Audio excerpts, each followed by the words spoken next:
Well, welcome. Tonight we're going to meet a special person. Again, one of those people that not only has an opinion, but is willing to work for it and make our lives a little easier, a little better. Too many people in today's political world want to tell you what can't be done, how it is impossible to do things. Hopefully we'll learn tonight about what can be done and how we're going to get things done. So why don't we start with an introduction? Hey, Al, thank you so much for having me. I'm Geoff Diehl. I am a candidate for governor here in Massachusetts. I used to be a state representative from the town of Whitman.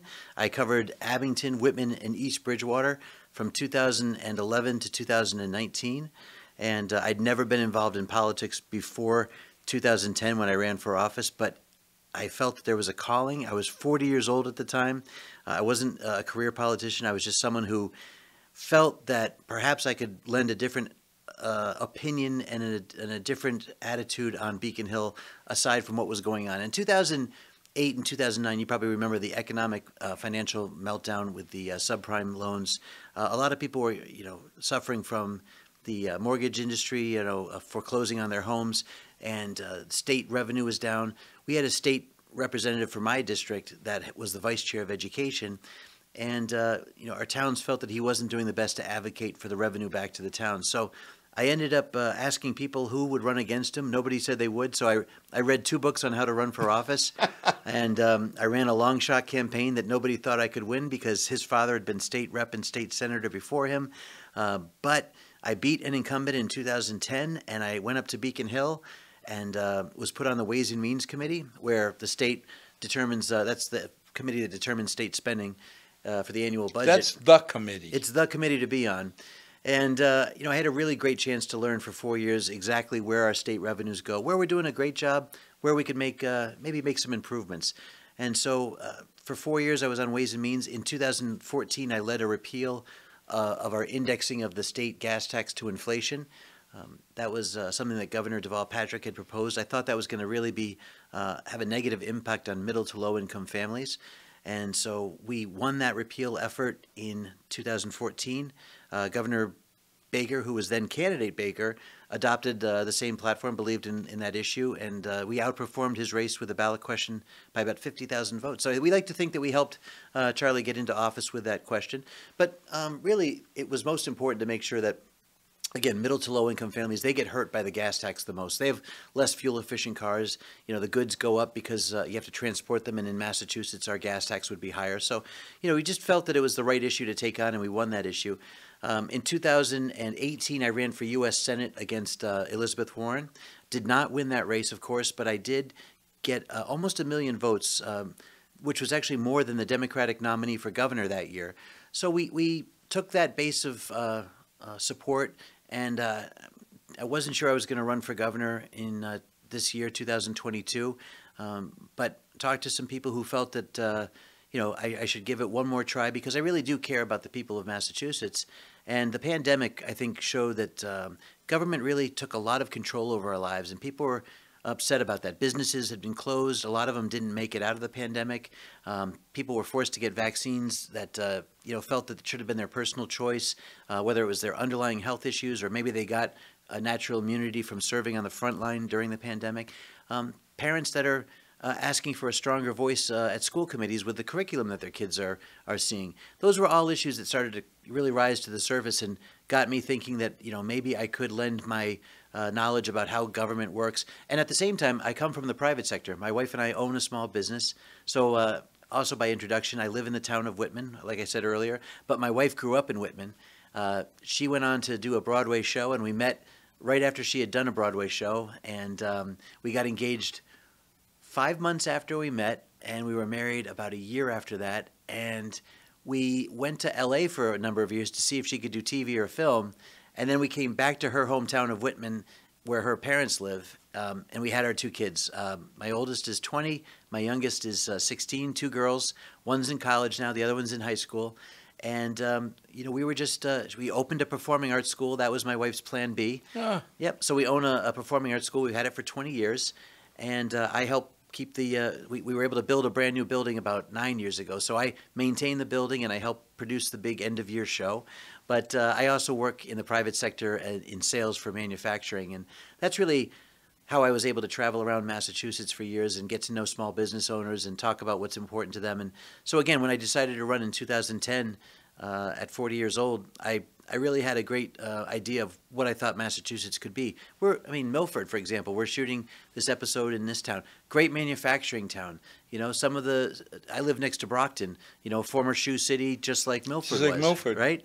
And, you know, these cities are in post-industrial decline in some cases, but we're starting to see a reverse. The state's economy has been turning around a bit. Again, the pandemic, though, really put a crimp in things. And so I think we still have to make sure that we have strong leadership on Beacon Hill that understands what this state is all about, all the different industries, the history. You know, we've got incredible industries like the fishermen, you know, going back for hundreds of years. And we've got agriculture, again, that really leads the country in farm-to-table type of organic foods. So what we want to do is take what we do really well in Massachusetts and compete again regionally and nationally and internationally. And I think we can do that. And I think, you know, again, Massachusetts is one of those states that when we have issues, like currently I think the economy is tough. We've got inflation, we're entering into a recession, but our diversity of people, our diversity of industry is so strong that we usually are last ones into a recession and first ones out. So I have great faith in Massachusetts. I'd love to be at the helm to steer us through you know, some tough waters right now. And that's why this campaign's so exciting. So I, again, never envisioned that I'd run for governor of Massachusetts, but here we are, and I'm thrilled to be on and allow you Well, having we've me on your been show. lucky. This will be, we haven't announced it yet, but this will be the 15th straight year of a surplus for Milford. Some years a little less than we'd like. A couple years ago, we had an $11 million surplus, which really helped. But typically, we're running in the $3 to $4 million a year as a surplus. That's not common for a lot of towns in the state or cities in the state. The state, however, had a $5 billion surplus this year.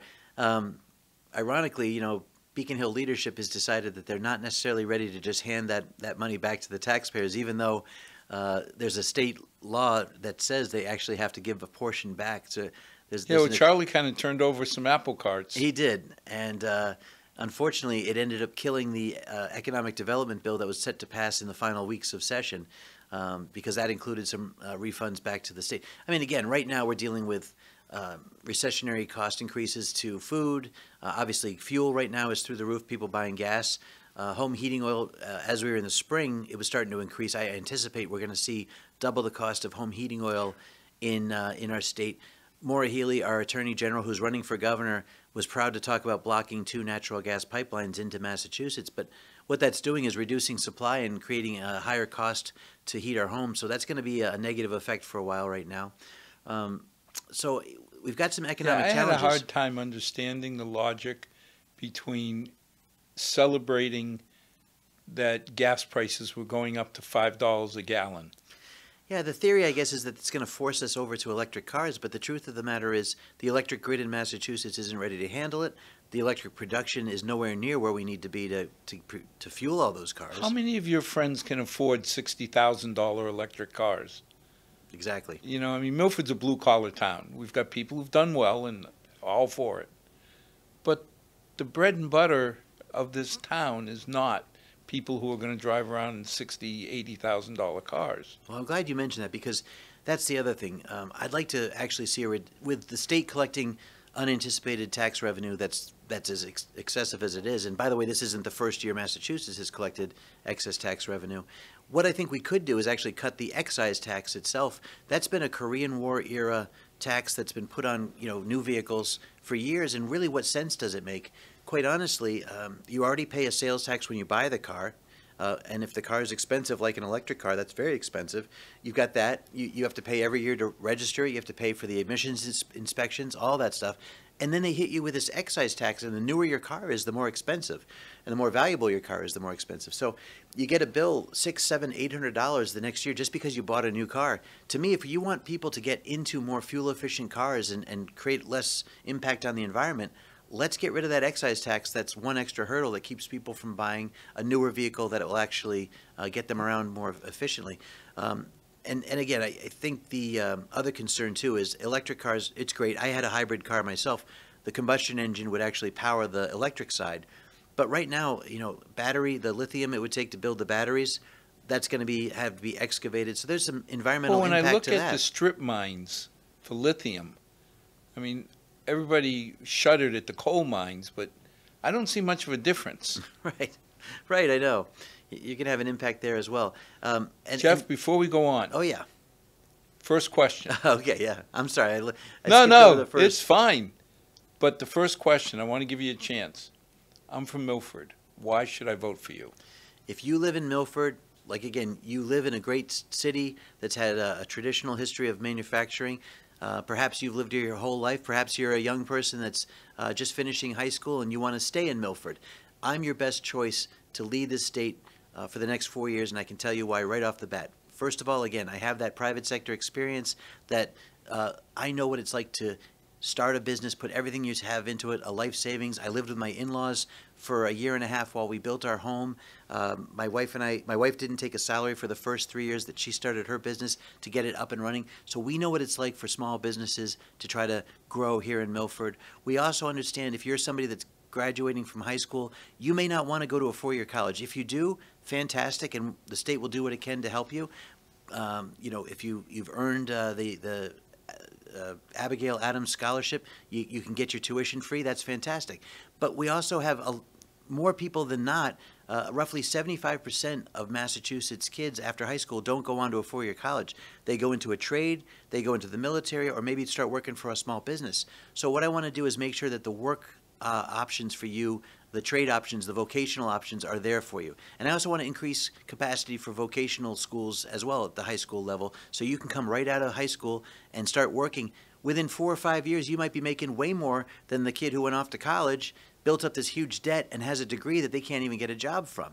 So, creating those economic opportunities is one thing. As a parent, if you're a parent in Massachusetts or in Milford, I want to make sure that you have a voice with your school board on the curriculum. Right now we're seeing that there's an attempt to try to teach sort of sexual preference at a very young age to kindergarten, first, second, third grade. I think those discussions are best left with the parents at that young age, if at all. My wife talked to my daughters about the birds and the bees. I was hoping it'd be like in their 20s, but it was younger. It was younger. And truthfully, that's a discussion for parents to have with their kids. I really would rather that it's not left to teachers at that very young age. So there's just some stuff that I think parents are concerned about that they should have a voice in with the school boards. But I don't know that at 4 or 5 years old, I'm ready to talk to my kids about sexual preference and different topics. And that's what I'm saying. It really, I'm not even sure why we're bringing this up, but it seems to be an issue right now, and I'd like to make sure that school administrations are listening to parents when they they present objections to it. I was really stunned down in my old stomping ground of Virginia, where they were telling parents that they shouldn't interfere with the education of their children. Yeah, Terry McAuliffe, the gentleman who had run for governor, re-election for governor, ran against Glenn Youngkin and lost. One of the biggest things that really turned that race around was when he said openly that parents should not have a voice in the school curriculum. And I think parents around the entire country just threw their hands to their temples and said, "What are you talking about?" But even in Massachusetts, the Massachusetts Association of School Committees, I remember vividly, they were having a conference down on the Cape, and Terry McAuliffe made that statement, and they tweeted out, the MASC Twitter account tweeted out that they agreed with McAuliffe on that theory. And I actually tweeted back, "Is that a joke?" I really was totally shocked that they had that same attitude. So again, I'd like to have more parental involvement with the schools on that. The other thing I just want to say too is law enforcement. The fact that we're only a year away from when people on Beacon Hill were trying to defund the police, get rid of qualified immunity. I know Democrats are trying to sort of make people forget that they ever said that. But the truth is, Maura Healey, again, our Attorney General, in 2020, when the riots were happening around the country, there was looting and burning and arson as major cities were going through riots with Antifa and everything. Even on Tremont Street, right there in Boston, we had businesses boarded up. People were trying to loot them. Police officers were shot at. There was a police cruiser that was on fire. She was asked, Maura Healey was asked during a Boston Chamber of Commerce meeting, you know, what do you think about this? And she said, yes, America's burning, but that's how forests grow. That was actually her statement. Now, she's trying to walk it back right now in the press and say that that was a mistake. But, you know, when she said it at the time, she was basically saying that that type of violent activity and revolutionary type of activity that was destroying businesses and people were dying from was okay because that's the natural progression of things. We have elections in our country, in our state, specifically to avoid any bloodless, you know, any bloody revolutions. That's the thing. We have bloodless revolutions through elections. That's the way you get things changed. You know, it's amazing because we've had 2 demonstrations in regards to Milford Police, both of them positive. That's good. One, I was very proud of the people when it was miserable rain. They were standing out in the rain, but they're holding up the sign saying, we support Milford Police. Back the blue type of signs, too. You know, and we had one town meeting member who accomplished what I thought was impossible, shut the town meeting down cold. When we went through the budget, he made a motion to defund our police force. I've never heard the town meeting so quiet. It was like crickets. I'm guessing it didn't pass. He couldn't even get a second. Oh, good. Perfect. You know, but you sit there and say, wait a minute. This is what we're about. You know, when I read about what's happening in Portland and you defund the police, Minneapolis. Right. And then you wonder why crime goes up. Right. Right. So I think that most everybody knows that police officers, when they're a school resource officer, a DARE officer in your school, it makes the school safer. When police are allowed to, you know, do their job in your communities, they keep them safer. So I definitely want to make sure that the attitude going forward is that we support law enforcement and what they do. And if there's ever transgressions, obviously those police officers have to be held accountable. Nail them. Yeah, absolutely. And I think even officers agree. There's always a few bad apples in each bunch. You're never going to have. You've had employees. You're never going to have 100% perfect employees. Exactly. But don't penalize the 99% for the one oddball. Get after him or her. That's right. So, you know, that's something. And right now, there's this post commission that you know, is reviewing reapplications of police officers. Everybody has to go through this process. And there was a piece in the application form that was telling officers they had to fill out a form about what did they post any questionable things on social media, Facebook, Twitter, whatever it is, and then if they said yes, they had to actually make a copy of what they posted and put it with it. And luckily, that's gotten scrubbed because people realized and basically pushed back on it and said, first of all, who is the subjective decider of what's questionable post on social media? But what happened to the pesky First Amendment? Well, there's that. But on top of that, if the officer then has to put whatever the post is that's questionable with that application, that becomes public record. So any prosecutor, you know, that decides to pull that file and use that as evidence against the officer can get cases thrown out. So it really was going to undermine the ability to try to prosecute, you know, serious criminals in the state as well. So anyway, that's fortunately going away. But you know, there are still things on Beacon Hill that that come out that get passed that are questionable. Right now, a law was passed. Governor Baker vetoed it, but it was overridden to provide driver's licenses for those who are here illegally. Now, I just want to take a time out, Al, and just say I am all for trying to get people who want to come to our country, immigrants, to come here and become citizens faster than what currently happens. Right now, it takes sometimes 8 years, 10 years, up to 15 years. It used to be over 100 years ago. If somebody came to any state, they had 2 years to declare they wanted to be a citizen. They once they decided that, they had 3 years to prove that they knew the language, had a sponsor, had a job, and if they could prove that, they'd go to a district court. The judge would actually have them hold up their hand and swear them in as a U.S. citizen. But after World War I, World War II, the federal government started to intervene and became the arbiter of immigration law. So now we have a joint state and federal office, the Department of Immigration and Refugees, right? And what ends up happening is, and I've heard this testimony for 4 years when I was on the Ways and Means Committee, they only have a budget that allows them to process in Massachusetts about 1,500 people a year. There's over 50,000 or more people who are eligible to become citizens in Now, Massachusetts. 1,500, that's legal people who are here, haven't broken the laws, haven't... That's what the state funding can, that's what they can afford to process through the state agency. Now, some people use private lawyers, and they cost more, $20,000, $30,000, $40,000 to become immigrants through the private pathway. But honestly, I think if anybody is coming to the United States, we have plenty of capacity for anybody who wants to join America. And if we get them to become citizens, all the better for our country. A melting pot that provides more diversity is what we need as a country, for more ideas, more ways to do things. Hardworking folks coming from all over the world that want a part of the American dream. I'm all for that. But when we do this workaround, so we say, all right, we've got to give driver's licenses to people who are here legally, you're not going after the root problem. So what's also the reason that Governor Baker vetoed it is because those driver's licenses would be given out by the RMV, of course. Well, the RMV would be the one to check the documents from other countries. Our RMV, unfortunately, has a history of not necessarily doing well with documentation.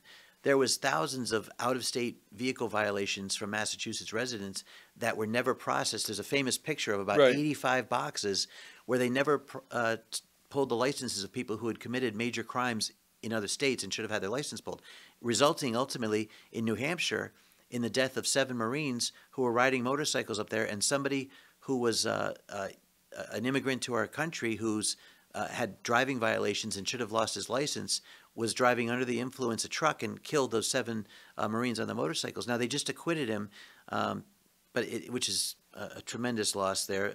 I'm not sure exactly what happened in the case. But the fact of the matter is the RMV should have had that license pulled way before that incident ever happened. And then down in Brockton, where I live, the RMV actually issued 2,000 driver's licenses last year with no driver's tests or no testing whatsoever. So basically selling licenses out of that RMV office, which it's illegal, and also it, again, undermines the validity of our licenses.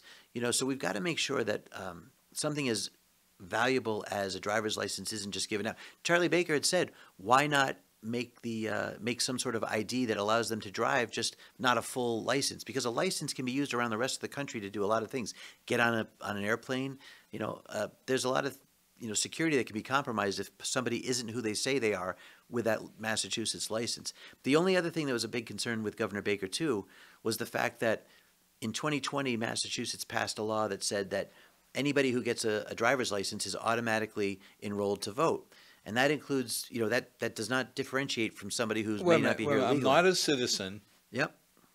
And you enroll me to vote? They get enrolled to vote. There's actually a checkbox on the back to opt out, but otherwise their name is entered into the voter rolls.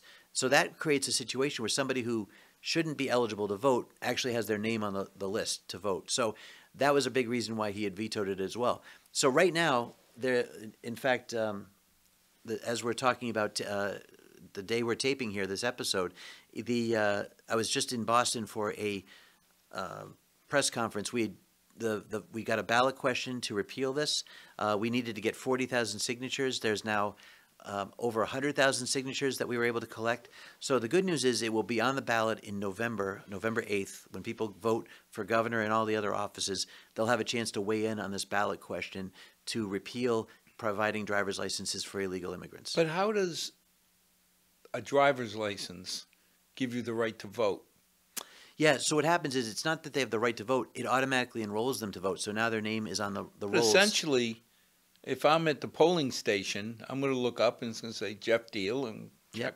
Yeah, and if I wasn't here legally, it still would say here he is. It's not going to say Geoff Diehl illegal. Right, it doesn't say provisional, don't allow to vote. No, just you're on the roll. Yep, that's the problem. How do you feel, what's your position on the effect Massachusetts is going to feel towards the recent Supreme Court rulings on guns? That's really a great question. So I myself have my Class A license to carry. In Massachusetts, in order to be able to have a concealed carry license, which means that you have to, if you have a firearm, it has to be concealed, right? You can't do open carry in Massachusetts. Now, there's a lot of people around the country that believe that the Second Amendment gives you a right to have open carry or constitutional carry, which means you can have it visible and on you at any time. But in Massachusetts, we've had a law in place that requires you to get your local police chief to sign off on that. And it's basically been nicknamed the Suitability Clause. So basically, you have the right, under our Constitution, you have the Second Amendment right to own a firearm. However, in Massachusetts, you don't have a right to carry it unless you get that approval from your police chief to get that concealed carry license.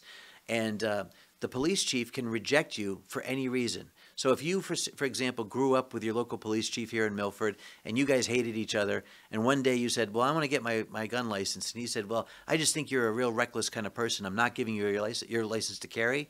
You wouldn't be able to get that. That's within his purview to do that, his or her purview to do that. And we've had Massachusetts police chiefs in different towns that are anti-gun that have actually just rejected anybody's application to have a license to carry. So what the Supreme Court decision that came down affirms is that people have that right to carry for their own protection.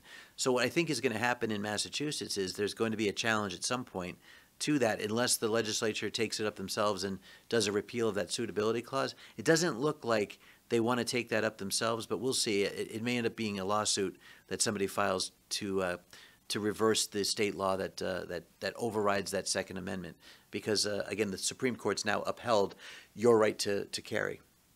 I mean, some of the laws, I own a gun. When I was a kid, I bought a shotgun. Somehow, I can't sell it. It's just part of the house. But when the law came out for trigger guards, okay, I went out, got a trigger guard, put it on.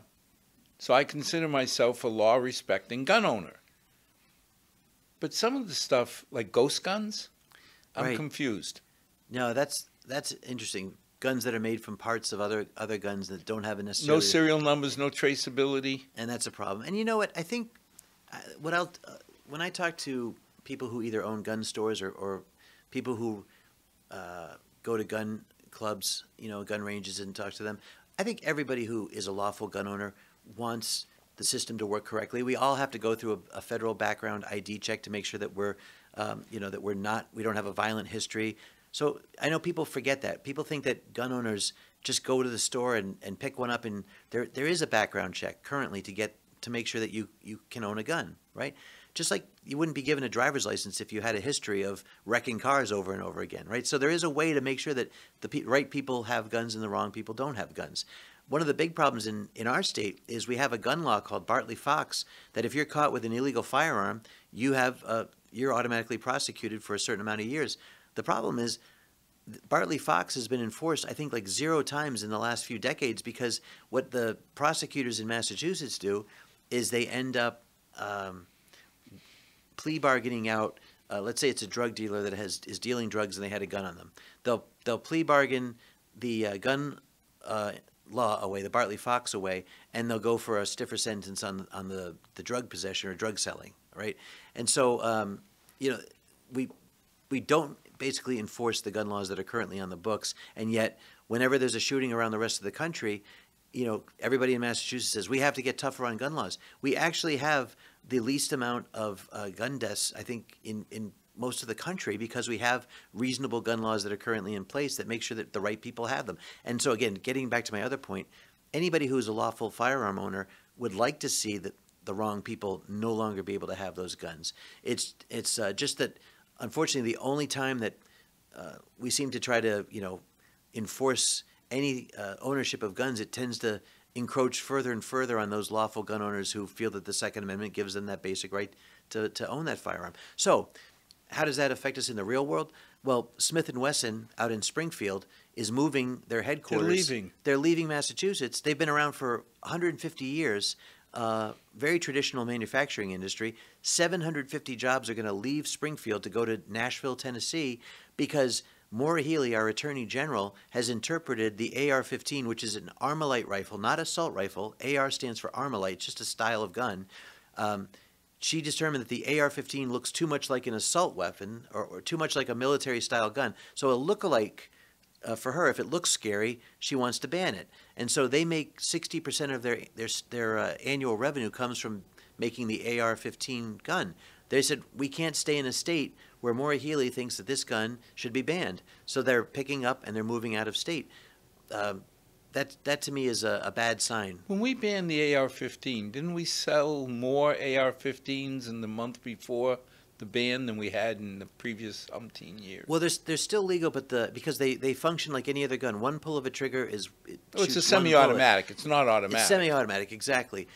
What we have banned is bump stocks, which make those guns operate like a machine gun. So, we've taken steps to make sure that guns don't function in a way that somebody who wants to do a mass killing can do them. So we have taken reasonable steps in Massachusetts. But the fact of the matter is, yeah, the national list of banned firearms expired. She's kept that going here in Massachusetts, and the AR-15 is one that she thinks should not be made here. And again, that's why we're seeing them leave. But the good news is she won't be Attorney General after this election cycle, and my goal is not to have her in as governor because, again, I know that nobody wants to see tragic deaths because of people using guns the wrong way, but we have a lot of sportsmen who use their guns responsibly, and that's what they're there for. How do you feel about police in the schools? Yeah, so I think, again, DARE officers, school resource officers, they don't just protect the school by being someone who's there in case something goes terribly wrong, but they also are there to help divert kids away from things like drug use, to try to make sure that bullying doesn't happen. When we let police interact with our kids in the schools, I think what ends up happening is we create more trust between those young people and law enforcement, and that creates a better community for the long haul. I'm personal friends with our DARE officer in the town of Whitman where I live, and I just know that everybody in town knows who he is. If their kids are on the wrong track, they know they can call him and see what's going on, and he can give them an honest assessment and kind of give them some guidance on how to maybe get their kids back on the right track. So at a time when I think we need more mental health counselors out there to help kids who are feeling like the pandemic put them a year or two behind, or feeling like there's a lot of pressure to be able to go off to college and succeed, you've got police officers that are actually friends with those students that can help them out. And so I'm really proud about the DARE programs and the school resource officer programs that keep those kids interacting with police whenever possible. Well, we took it a step further a number of years ago, where our police chief came and proposed putting our own little SWAT team. And I think what got me is, he said we could have a regional SWAT team here within 42 minutes. But 90% of the shootings are over in 18. That's right. That's right. I remember looking over at another person on the finance committee saying, God help us if we turn this down and something happens. That's right. So now we have 3 officers that wander our 4 schools every day. And I hope they're bored to tears and they're never called on to use any of their training. Yep. But it sure makes me feel better that they're there. Yeah. No, I agree with you 100%. What happened in Uvalde, Texas, I think was a tragedy. The response, obviously, by the police was not handled correctly by dispatch. Innocent lives were lost that could have been protected.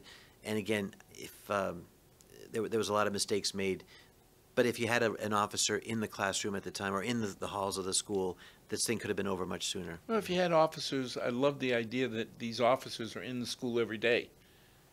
Right. So they know the nooks and crannies. That's right. But education is obviously, you've got 2 girls. Yep.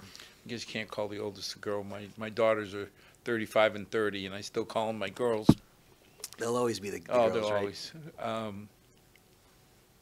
What do you think the governor's office can do to help our educational system get better? Well, I may have mentioned earlier, I'm not sure about vocation, trying to create more vocational opportunities. A lot of kids, I think, like I said, can go off to trades right away and be in the workforce making more money sooner. Right now we have a waiting list to get into vocational schools. That's one thing. The other thing is MCAS testing. It's funny. I understand that we want accountability with our schools, and we've got to have some way of providing that accountability. But even I think everybody can agree that MCAS testing, it may not be working correctly right now. A lot of times teachers, if they're honest with you, they'll tell you that they teach to the test, right? So and they call them bubble kids. There's kids in the middle. There's kids in the classroom that the teachers know will do very well. They let them go. There's kids that are going to perform poorly and they don't bother with them. But there's the kids in that middle that they know if they give them a little extra help, they'll get over the hump and they'll do well in the MCAS, which reflects well on the teacher and the school. And that's wonderful. But what happens is low performers and high performers get left behind. And I think that's really a frustrating thing in Massachusetts, is that unless you have the resources to pay for private school, you really are dependent on a public school system that may or may not have the ability to help challenge high-performing kids or give extra assistance to low-performing kids. And so you end up, just churning out a lot of kids without necessarily being able to fully effectively reach them in some way to get them motivated and engaged in their education. So because not everybody can afford private schools, what I want to see is more competition in the education marketplace. What I've proposed about a week or two ago was that we would create an education savings account. So, Al, you're probably familiar. If you've got a healthcare insurance plan and you've got high deductibles, the company you work for, somebody may give you an HSA card, a healthcare savings account card. It gives you extra money to use for things like pharmaceuticals or dental visits or things like that. What I want to do is put every kid of Massachusetts education funding on a card, okay, not a physical card, but let the parents have the choice to spend that money, send them to the public school, send them to a private school, homeschool them, and use some of that funding towards homeschooling and the materials you need to homeschool your kids. That parent should have the right to also do homeschooling. We've seen a doubling of homeschooling in Massachusetts in the last 2 years after the pandemic showed that kids were really getting behind. And we've seen double digit in private school enrollment. The money, in my opinion, should follow the child. And, you mentioned earlier the Supreme Court. They also affirmed that in Maine, state money should follow the kid to a parochial school, which basically opens the door to saying state money in every state should be allowed to follow the child to whatever educational, pathway they deem is the parents and they deem correct for their personal situation. So what that'll do is create the free market forces that work in the private sector, right? So Coke and Pepsi, right? They're always competing for the better product, or whatever the new business is. Lyft and Uber, they're always competing to be better, and they always have to offer the right price and for the market to work correctly for them. They have to offer the best service or the best product. That's the private sector. Education doesn't live in the world of private sector.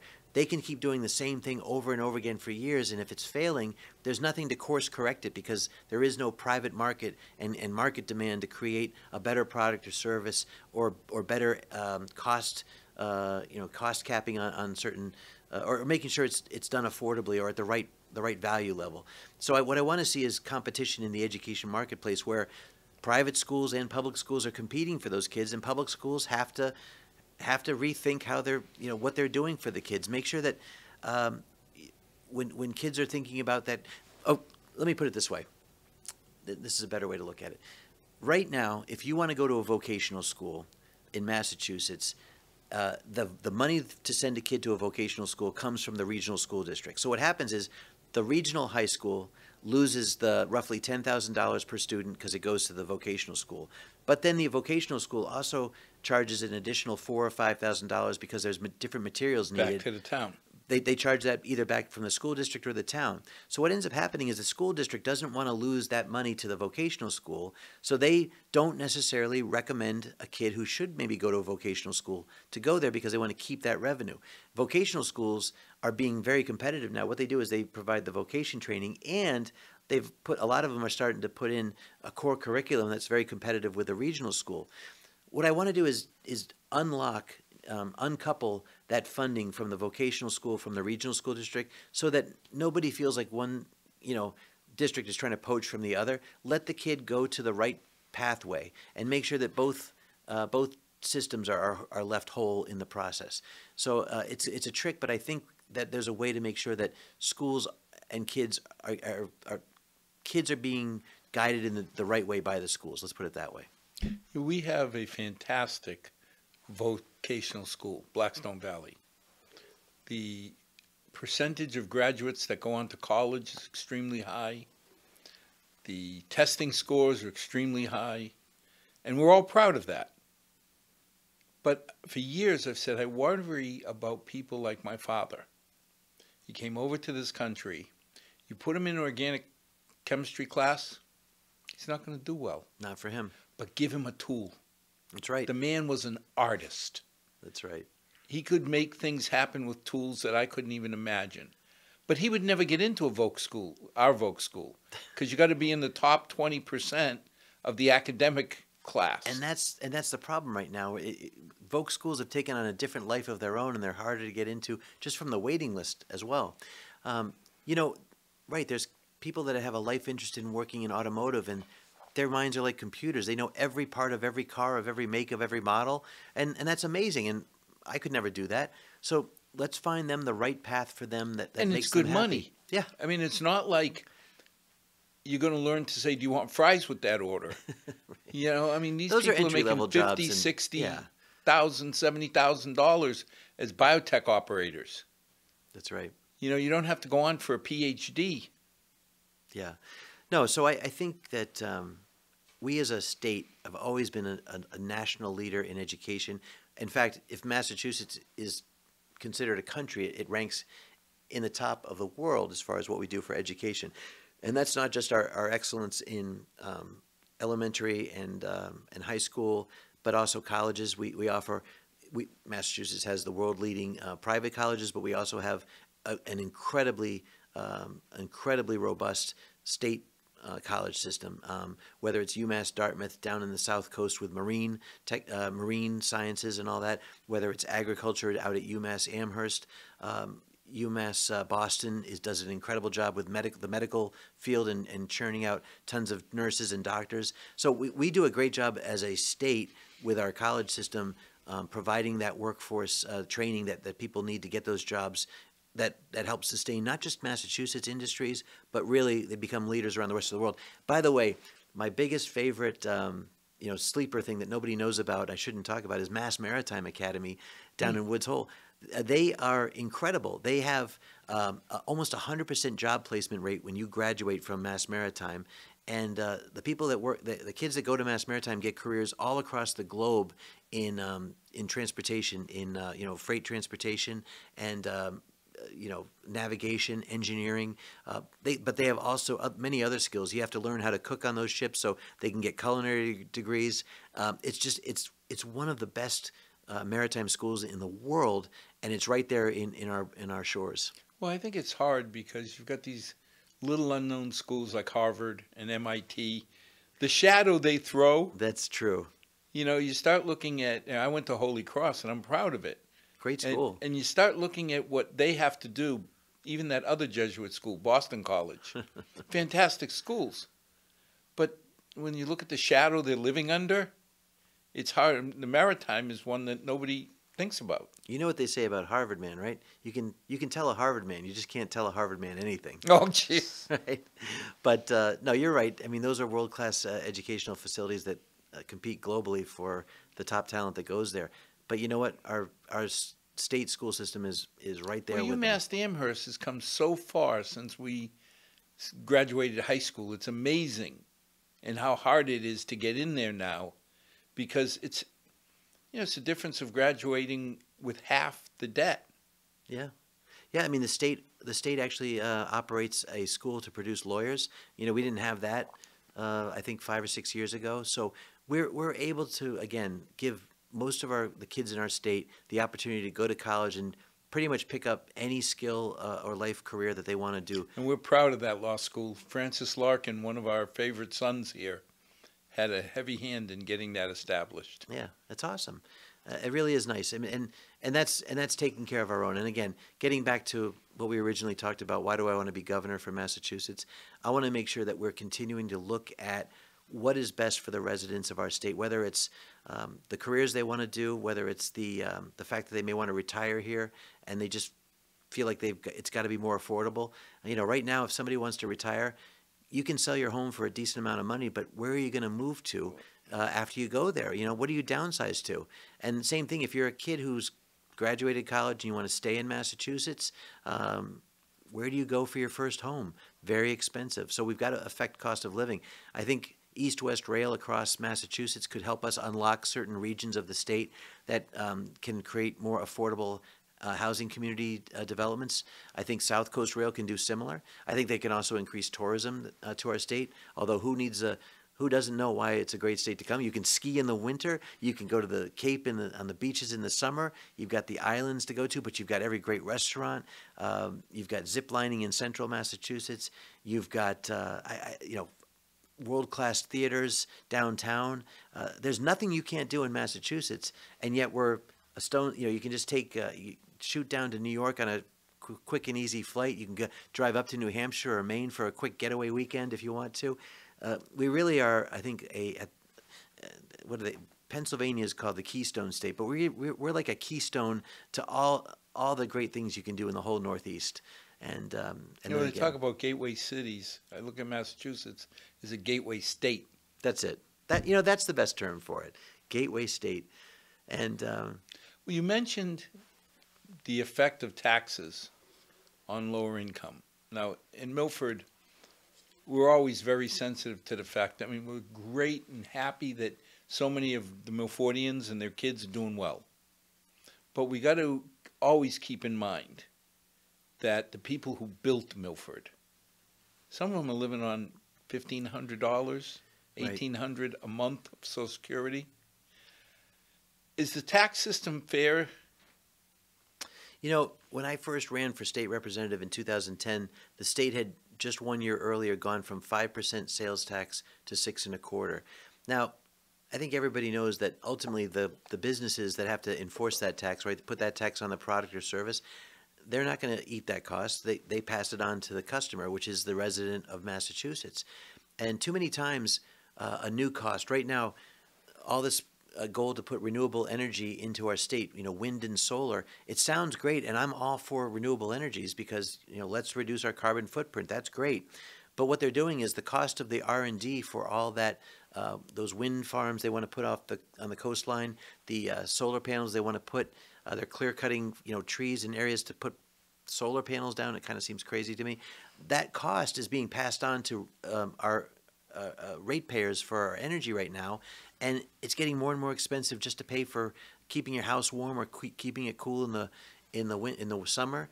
So I think that there's been a creeping sort of increase in costs everywhere. And again, with the federal policy of printing more money for all these massive spending bills that President Biden's doing, he's devaluing the dollar. When you devalue the dollar, that creates that inflationary pressure that makes everything cost more. And so when everything costs more at the grocery store and at the gas pump, and you're paying more to heat and cool your home, and it just that pressure starts to grow to the point where somebody says no more. And we lost 50,000 people last year. They left our state to go to a less expensive state somewhere. I think we have to find ways to reduce that tax pressure, that tax burden on the people of Massachusetts. I mentioned earlier getting rid of the excise tax for the vehicles, but I think also if we reasonably lower our sales tax back down to 5%, that makes our businesses competitive again in the region, especially with border states like New Hampshire, which have no sales tax. That's going to be something that helps us continue to or get an edge with the small businesses. And it's small businesses. To me, that's again getting back to the free market system. It's a small business where the person or the family, they put everything they have into it, and they respond to what the market wants, and they price things at the right level, and they grow that small business, and that business competes, and they create that new innovation of something new, and they're the ones that grow all the new ideas. And so I want to make sure small businesses, not just the big corporations that get all the tax breaks, the small businesses are also given some breathing room. When the pandemic hit, the city of Boston, they allowed restaurants who couldn't have people inside to have outdoor dining, right? And a lot of those restaurants in the North End, for example, survived because they had outdoor dining. But as soon as the pandemic was over, Mayor Michelle Wu $7,500 zapped them with a $7,500 a month fee to keep that outdoor dining. They just made it through on the skin of their teeth. So that tax burden, right, again, hurts that business because they can't just eat that. They've got to pass it on to the consumer, the restaurant goer. The person who's eating at the restaurant ends up, eating a lot of that cost. We saw that because my daughter lives in the North End, and the restaurants were busy, but you're sitting there saying, with inflation as it is, the margins these restaurants are living on is not very Oh, healthy. they can't pass. I mean, I talked to a guy who sells roast beef sandwiches. He says roast beef went up 3 times the cost it was before. He can't pass that all on to the customer. He has to ultimately take less of a profit, and that eats into what he can pay for the rent of his restaurant and everything. So, and he can't hire as many people to work as waiters, things like that. It really has a ripple effect across the economy. So Beacon Hill, again, when they've got all this massive tax revenue right now, excessive tax revenue, and they're still trying to find ways to add a new tax to the people of our state, I just feel like it's wrong. Yeah. Housing, you brought up housing. I mean, any parent, I mean, you must be going through it with your daughters. All of a sudden, you want them to live close. Mm. I mean, I take advantage of the fact that one daughter's 1.5 miles from my house. The other one's all the way in Boston. But they're close. And I hear more and more parents say the kids can't afford to live in the towns they grew up in. Well, let's put it this way. If you were a police officer in Boston, you lived in a triple decker in Southie, okay? One floor of a Southie triple decker right now sells for $1 million. Now, right now you've got a lot of young people that are they're somehow getting into these Southie apartments and living there, and they're paying an astronomical rent to live there because it's trendy, it's close to work. They don't want to have to commute, a ton in because Boston's pretty congested, and the MBTA, let's not even get started about the problems they're having right now. But the fact of the matter is, yeah, young people who are just out of college or whatever, they're living in the sections of Boston where it's just they're not being able to put any money aside. And look, I lived that life myself. When I first got out of college, I went to New York City for a period of time and that's where I met my wife. I was basically what I was paying in rent and cost of living was just enough to keep up with my salary was just enough to keep up with that. Yeah, we couldn't get ahead. We all were like right there. Couldn't get ahead, But so we ended up again coming back to my wife's hometown of Whitman and lived with my in-laws until we could afford to have a down payment on our first house. But not everybody has the ability to have that.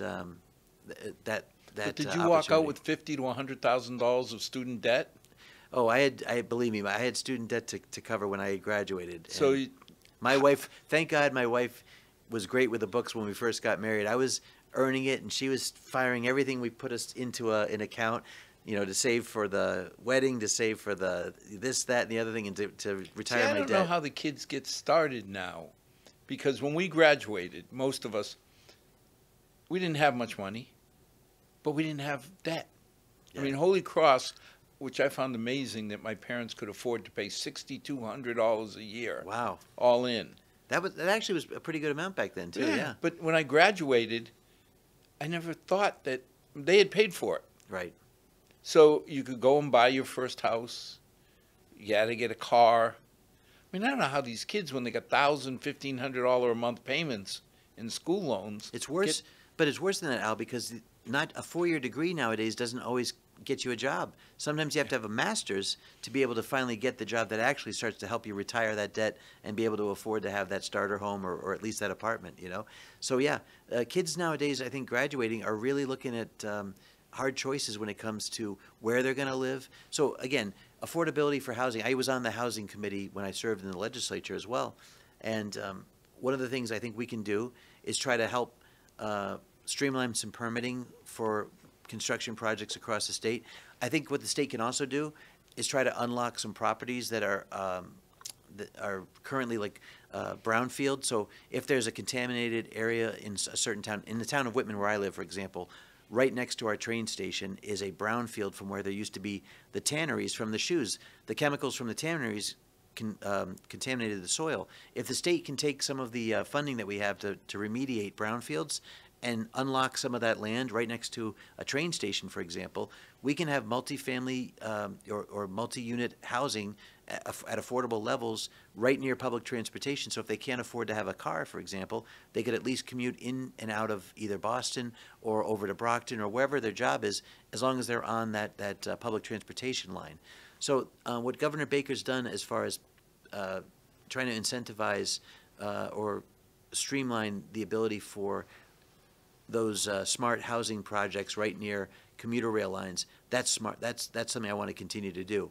And again, let's try to push more public transportation out into central and western Massachusetts, where you have cities like Fitchburg that have great infrastructure in place, but really industry's moved out. We need to, we also need to, by the way, have infrastructure when it comes to communications, Wi-Fi and cellular communications. You can't attract industries to central and western Massachusetts if you can't carry a signal over a mountain. Right. So I think the state needs to make sure that not just for schools to have decent Wi-Fi for the kids, but also for businesses to relocate to other parts of our state. We have to build up that wireless infrastructure as well. And so I'm committed to that as well as the transportation piece of it all. We could keep going. This is enjoyable. But yeah. Geoff, I'm from Milford. Why should I vote for you?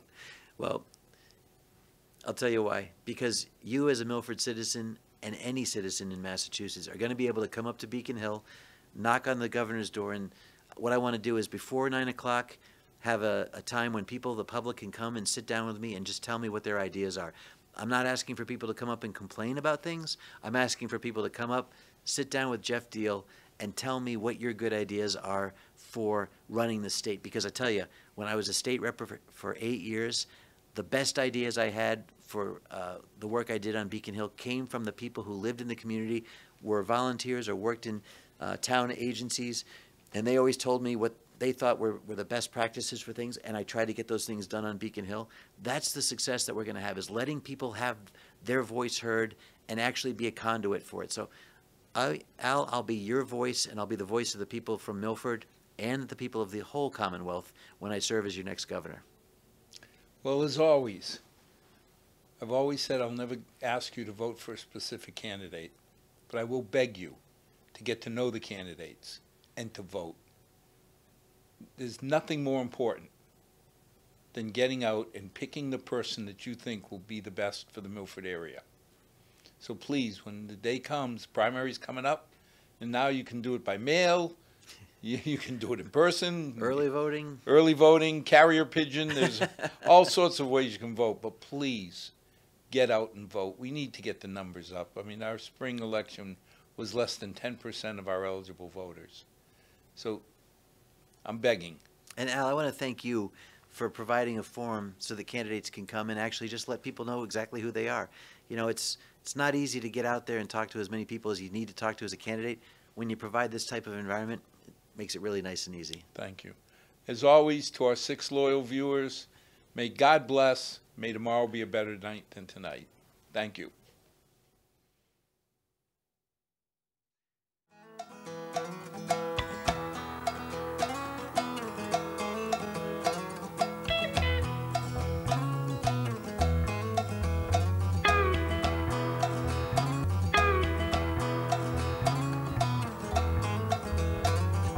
Not too long since I've been home.